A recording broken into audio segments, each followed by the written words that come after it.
Marijuana is legalized, all the more surprising. The so-called leaf tobacco is not considered a drug at all, and it grows freely in the country. The plant can often be seen growing alongside roads. Smoking marijuana is considered normal, and catching the scent while walking through town is quite usual. It is also known to be particularly popular amongst young soldiers in the North Korean military. North Koreans may only choose from 28 approved haircuts. Possibly one of the most surprising North Korean laws of all is the one defining which hairstyles are appropriate. Officially, there are only 28 hairstyles which are legal in the country. Men can choose from 10 different types of short haircuts, while women are free to choose from 18 styles. Married women, however, are to have only short hair, while singles can let their hair grow out a little longer.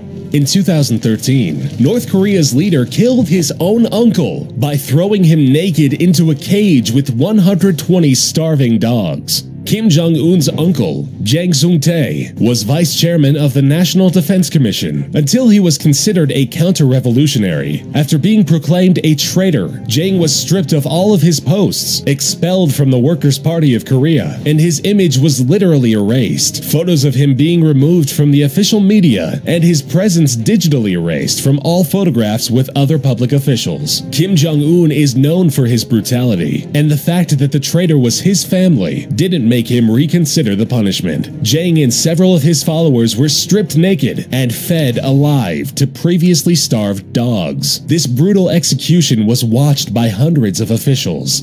Possessing Bibles, watching South Korean movies, and distributing pornography may be punishable by death in North Korea. 10,000 people, including women and children, were ordered to go to Shinpung Stadium and witness the execution of 80 people, tied to stakes with sacks over their heads. They were executed by machine guns. This was one of the numerous public executions which took place in North Korea and sent 80 people to their deaths. The executed people were charged with crimes of viewing South Korean movies, owning Bibles, watching pornography, and seeking services from prostitutes. There's an organization that parachutes copies of the Bible into North Korea. Although the Bible is banned in North Korea, believers still find ways to get themselves a copy. Bibles are being distributed by North Korean defectors in South Korea via the so-called Bible balloons. The balloons have an imprint of Mark, the shortest of the Gospels, and when the wind allows it, they are sent over the border into North Korea. The balloons have holes poked in them, which eventually make them deflate after floating a certain calculated distance. Guards on the northern borders are required to shoot down the balloons and arrest people that can be associated with them. A North Korean defector has parachuted DVDs of The Interview into the country. The recent comedy starring James Franco and Seth Rogen is a very open parody of North Korea, especially mocking dictator Kim Jong-un. Not surprisingly, the movie has been effectively banned in North Korea, and viewing it is considered breaking the law. Park Sung-hak, an activist in South Korea, has said that he considers it important for the people to view the movie, as it would contribute to the breaking of the myth and cult of Kim Jong-un. He has launched balloons carrying copies of the movie in an attempt to deliver 10,000 DVDs to the people of North Korea.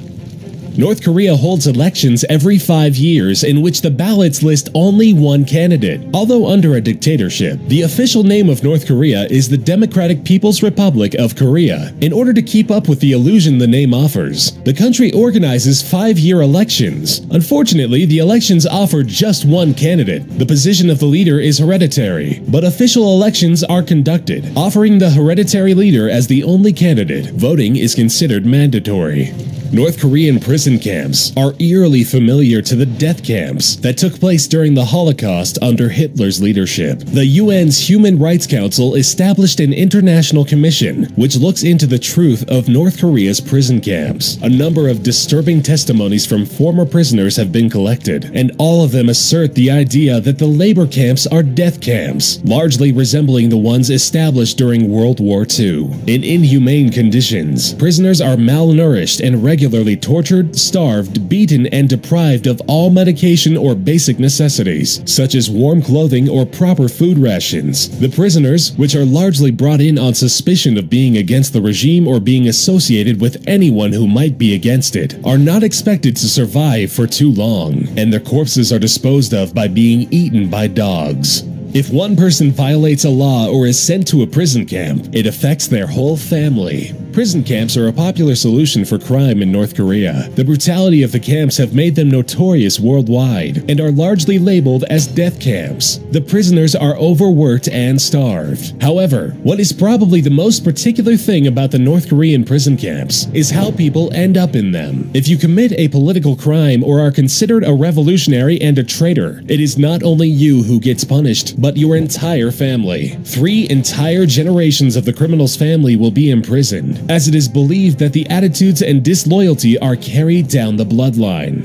In the 1950s, North Korea built Kijong-dong, a nice city visible from the border, to encourage South Koreans to come over. It's actually a ghost town. For the purpose of keeping up appearances, North Korea ordered the creation of Kijong-dong. Kijong-dong is an uninhabited village in North Korea, built to look quite marvelous when viewed from the border, with the blue roofs of the buildings being the most prominent visual marker. The village looks prosperous, but in reality, it's empty, being a tool for the 1950s propaganda. The purpose is the encouragement of South Korean defection. Furthermore, the intention was that of creating an image of prosperity and happiness, trying to advertise that the people of North Korea are living with high living standards and in abundance.